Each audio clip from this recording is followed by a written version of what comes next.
Ladies and gentlemen, let me ask you something. Do you really think God sits up there in the heavens, the creator of the entire universe, and favorites the weak, the lazy, and the cowardly? Absolutely not. God favors warriors. God favors those who step into the storm, not run from it. God favors men who fight battles, who carry weight, who protect, who build, who suffer with pride and lead with strength. If you want to become one of God's favorites, start by earning it. You don't beg, you don't wish, you build. Start waking up early when you don't feel like it. God does not randomly hand out favor like it's a raffle. Divine favor is earned. It's earned through the life you choose to live every single day. Favor doesn't fall on your lap when you're lazy, passive, or full of excuses.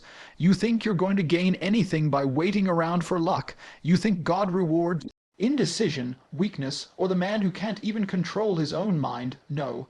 He rewards the man who stands up when everything is stacked against him. The man who moves forward even when he's tired, broke, doubted, or hurting. That's the kind of strength God recognizes. That's the type of character that makes heaven take notice. You've been lied to if you believe life's just about feeling good or doing what you love. That's the language of the weak. That's the voice of failure. The truth is, life is war. Every day, you're fighting battles against your laziness, against your fear, against distraction, temptation, weakness, sin, mediocrity. And when you choose to fight, and fight with all your soul, you're showing God you were built to carry the load. God didn't put you on this earth to just exist. He put you here to dominate, to lead, to protect, to serve a higher purpose. And you can't do that without strength, discipline, and conviction. You think it's a coincidence the strongest men in history were the ones God used to shift entire nations. Moses, David, Samson, they weren't soft. They weren't unsure. They were powerful. Were they perfect? No. But they had courage, and when God looked down, he saw warriors, not cowards. So let me ask you this. What do you think he sees when he looks at you? Are you moving with discipline or just drifting? Are you training your mind and body to be sharp and reliable, or are you letting your emotions and urges control you? Because if you don't control yourself, life will control you, and if life controls you, you're nothing but a slave to circumstance. Strength is not a choice, it's a requirement. Discipline is not optional, it's sacred. Loyalty to your mission, your brothers, your creator, that's the mark of a man who is destined to be favored. Let me break this down clearly. Favor is the natural reward of high performance. You want God to open doors, close the ones that lead to weakness. You want him to bless you with opportunity, show him you can carry responsibility. You want clarity, power, peace. Then prove you're worthy by putting in the work consistently, relentlessly, unapologetically. You pray for favor, but live like a loser. You ask for strength, but avoid struggle. That's not how it works. Divine favor is a contract, and your signature is paid in discipline, grit, and sacrifice. You earn it every morning when you wake up and dominate your tasks. You earn it when you keep your word. You earn it when you push through pain, stay humble when winning, and stay steady when losing. God respects warriors, not just fighters in the ring, but in real life men who fight for their families, for truth, for legacy. God doesn't favor the man who complains about the storm. He favors the man who becomes the storm, who walks into chaos with order in his heart. But here's the catch. You won't feel favored in the beginning. In fact, you'll feel alone. You'll feel unseen, uncelebrated, unappreciated. That's the test. That's where most men break. That's the phase where God is watching the closest, when there's no applause, no reward, just grind. But if you keep moving forward, even when there's no light, you prove you're different. You prove you don't need constant validation. You prove you're aligned with something bigger than feelings. And that's when things begin to shift. That's when doors open. That's when opportunities come. That's when favor shows up, not because you begged for it, but because you built the kind of life that attracted it. Be the kind of man who honors the life he's been given. Use your time wisely. Speak with intention, move with precision, train with purpose, love with loyalty, fight with fire, and never forget God is not ignoring you. He's evaluating you, and every action you take is either drawing you closer to favor or further from it. So rise up, carry the weight, become strong enough to lead, protect, and serve. Live in such a way that when God looks down, he sees a man he can trust with more. That's how you become one of God's favorites. Earn it. You are not powerless. Let me make that very clear. You're not Some weak, broken creature who was born to suffer and hope someone comes to save you. That's a lie. That's what the world wants you to believe, that you're a victim, that you're limited, that you should accept your place in the background. But the truth is brutal and freeing. You're not powerless. You're just untapped. Inside you is a level of strength you've never even touched. There's a version of you that doesn't complain, doesn't quit, doesn't fear failure, doesn't care what people think. That version exists, it's just been buried under years of comfort, distraction, weakness, and excuses, but it's there, waiting. The problem is not that you don't have power. The problem is you've been trained to forget it. From the moment you were born, you were bombarded with ideas that trained you to be passive. Sit down, be nice, don't stand out, don't speak too loud, don't want too much. Don't dream too big, and slowly, over time, you start to believe you're ordinary, but you're not. You've just never been pushed hard enough to awaken what's inside you. You think champions are born. No, they're forged. They're created through pressure, pain, and repetition.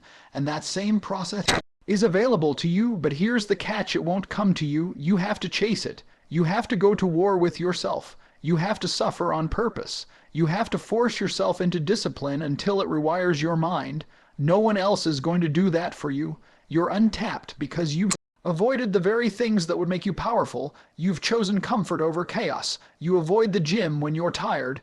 You scroll endlessly when you should be building. You eat junk when you should be fasting. You make excuses when you should be executing. And you wonder why nothing changes. It's simple. Your potential is locked behind doors labeled pain, sacrifice, consistency, and responsibility, and you've been too soft to turn the handle. Here's the brutal reality: every time you choose ease, you betray yourself. Every time you skip the hard path, you're sending a message to your soul: I'm not ready for greatness.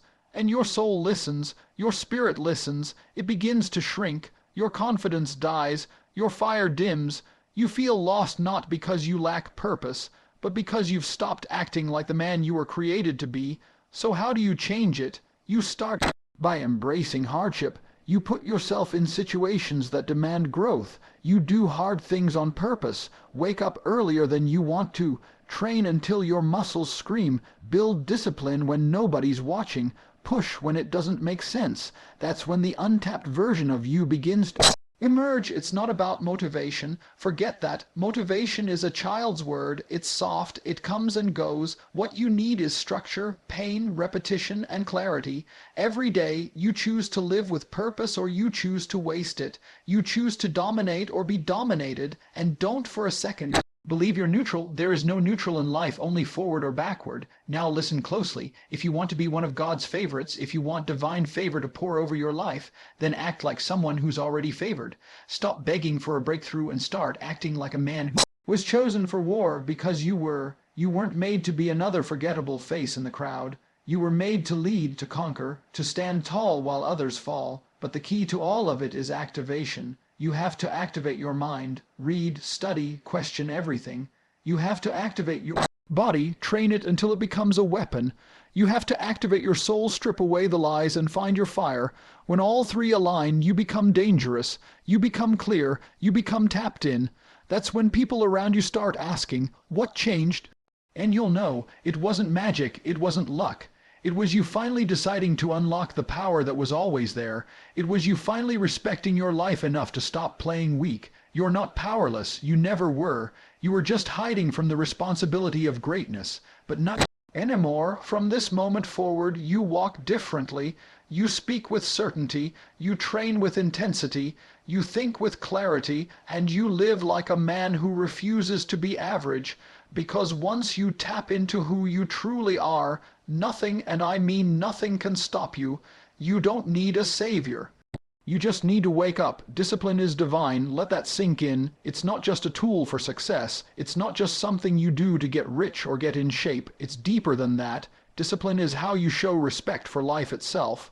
It's how you prove to God and to yourself that you're worthy of more, because without discipline, you are nothing but a slave to your urges, and God does not favor slaves to weakness. He favors masters of themselves.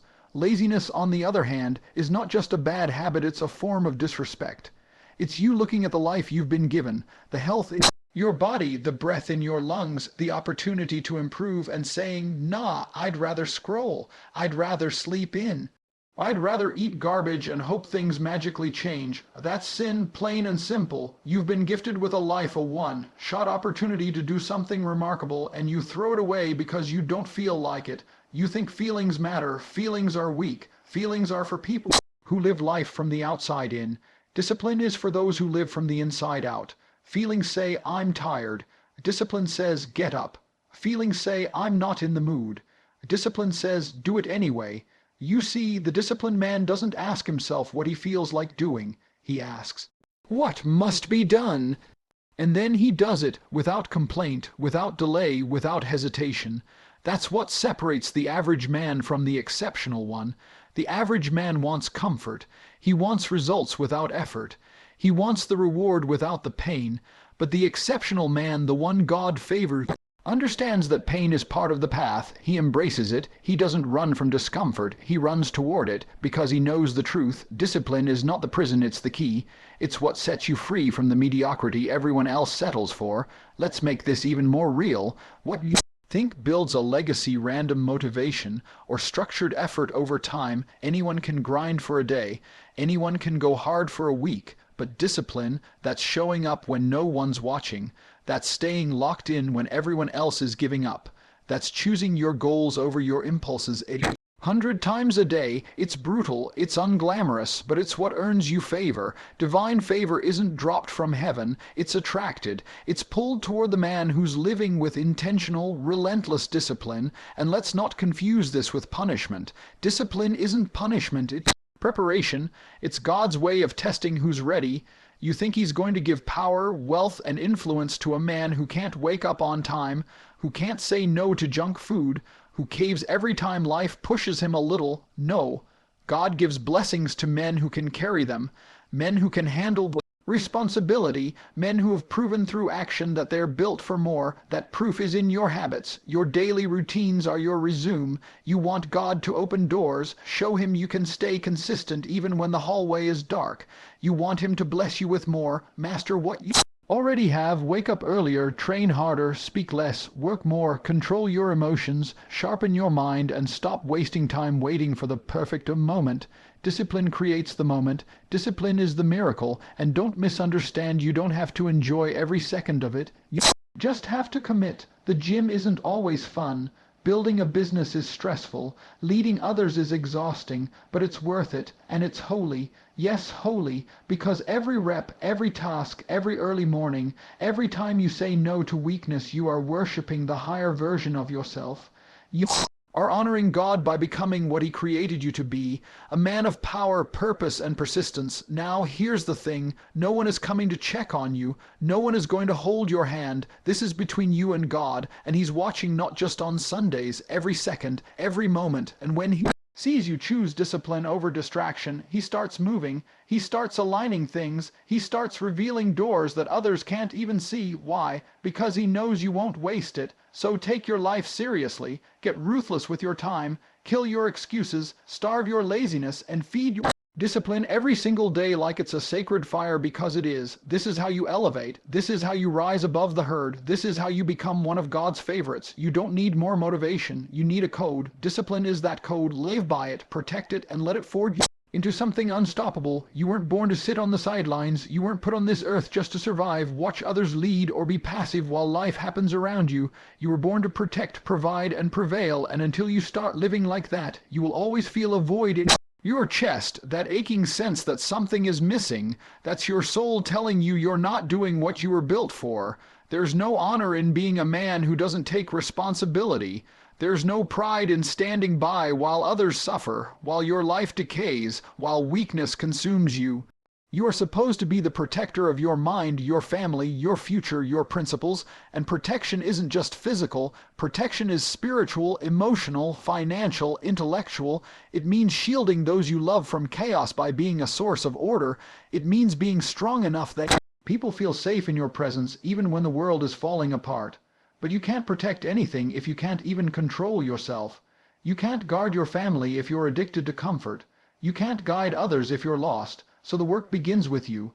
You must first become the man that can be trusted with that level of weight, that level of pressure, that level of power. If you're not providing value, providing strength, and providing direction, you're a liability, not a leader. You have to start thinking like a warrior, a king, a lion. Your mission isn't just to survive, it's to dominate, to build, to conquer, and to provide structure in a chaotic world. Do you understand what providing means? It doesn't just mean money. Money's part of it, yes, but it's bigger than that. Providing means creating space for others to grow because you took care of what needed to be handled. Providing means being reliable, consistent, the foundation others can stand on. And let me tell you this, people are watching. Whether you know it or not, people are watching how you move. Your woman watches how you respond under stress. Your children, if you have them, are absorbing how you deal with failure. Your friends, your brothers, your enemies, they're all scanning you, looking for weakness, looking for cracks, and if they find them, your influence dies, because a man who cannot stand firm can never lead. So how do you become that man? You commit to never folding, no matter what's in front of you. You become the calm in the chaos. You speak truth even when it's uncomfortable. You train harder than necessary. You plan further ahead than others think is needed. You protect your principles like a fortress, and you provide clarity when everyone else is confused.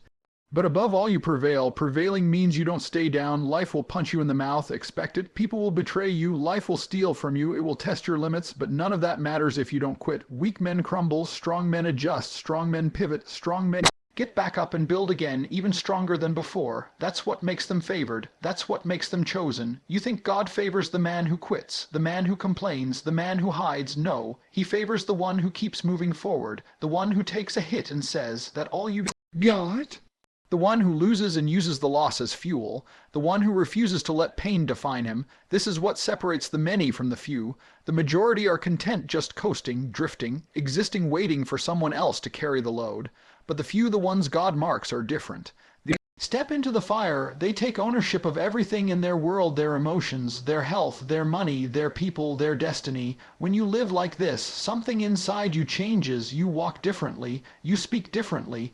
People feel your presence, not because you're loud, not because you're flashy, but because you carry something they don't. You carry weight, you walk with purpose, and you become a beacon of strength in a world full of cowards. Every day is a test. Every moment is a question. Will you step up? Will you lead? Will you provide? Will you protect? Will you prevail? Or will you make excuses and stay small? You have the power to choose, and if you choose right, if you choose to protect what's right, provide what's needed, and prevail no matter what, you will not go unnoticed.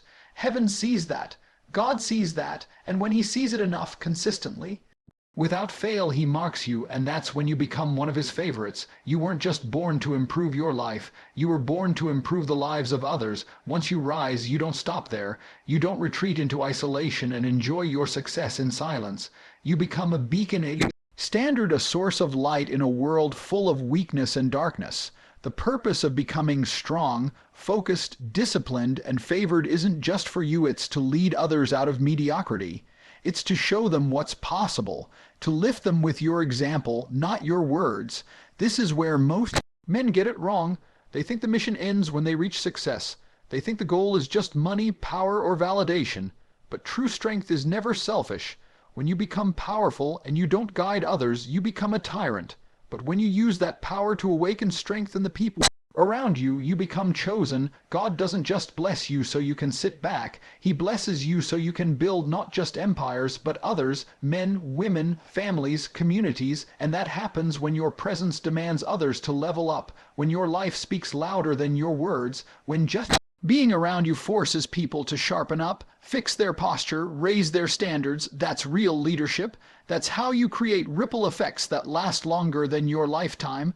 Look around, the world is full of lost people, broken people, men with no direction, women with no guidance, children with no strong examples, and you think God is going to send lightning down to fix that. No, he sends you, but only if you're ready, only if you've done the internal work, only if you've earned the right to lead. That's what divine favor does. It turns you from a taker into a teacher, from a seeker into a symbol, from a man trying to survive into a man helping others thrive. That's when your life becomes bigger than your own goals. That's when you stop asking, what can I get? And start asking, what am I responsible for now? Responsibility, that's what separates the elite. Weak men run from it, strong men carry it, favored men seek it. When others hide, you step forward. When others break, you hold steady. When others ask for help, you are the help, not through speeches, but through example. That's the most powerful. Influence there is living so sharply, so intentionally, that people are inspired just watching you operate. You think influence is a joke. You think your little decisions don't matter. Every choice you make is a vote for who you become and who others will copy, because people are watching. You may not even realize it. Your little brother, your friends, your woman, your son, your team, your followers, strangers you've never met. They're watching how you handle stress, how you carry yourself, how you deal with setbacks. You can pretend that's not your responsibility, but that's coward talk.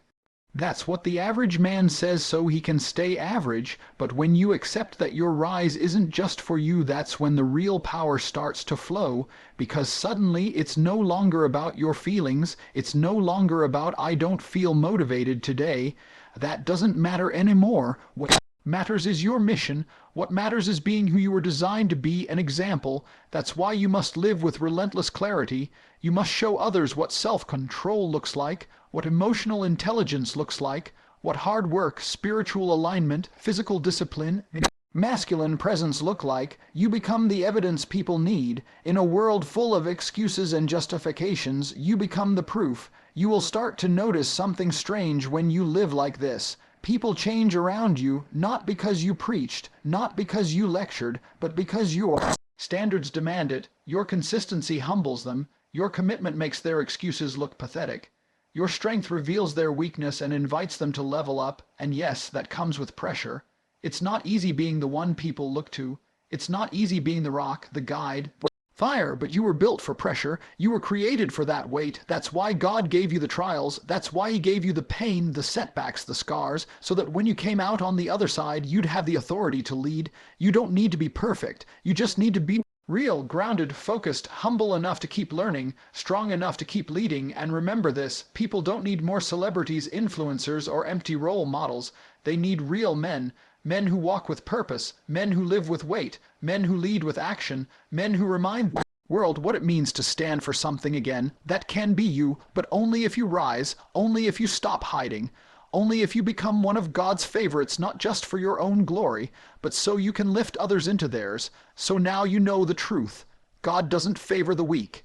He doesn't choose the lazy, the inconsistent, or the man who drowns in excuses. He favors the few, the rare, the ones who earn it. You want divine favor, then live like it. Carry strength with honor, walk with discipline like it's your religion, suffer with purpose, work with intensity, lead with fire, because in a world built to soften you, comfort will kill your calling. You are not powerless, you are just asleep, and every second you remain untapped is an insult to the potential God planted inside you. Wake up, you were made to protect, made to provide, made to prevail, and once you rise, truly rise, you carry others with you. You become a blueprint, a lighthouse, a warrior others watch in silence, wishing they had your strength, your clarity, your discipline. That's not ego, that's impact. That's responsibility, that's divine purpose. But favor isn't given, it's won in silence, through grind, repetition, patience, and sacrifice.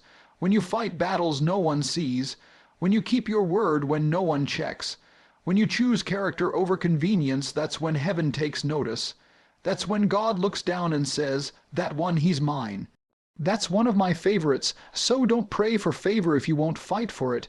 Don't beg for blessings if you won't build for them. Decide right here, right now, to be a man of strength, of clarity, of relentless action, because when you live like that, you don't chase favor, it finds you.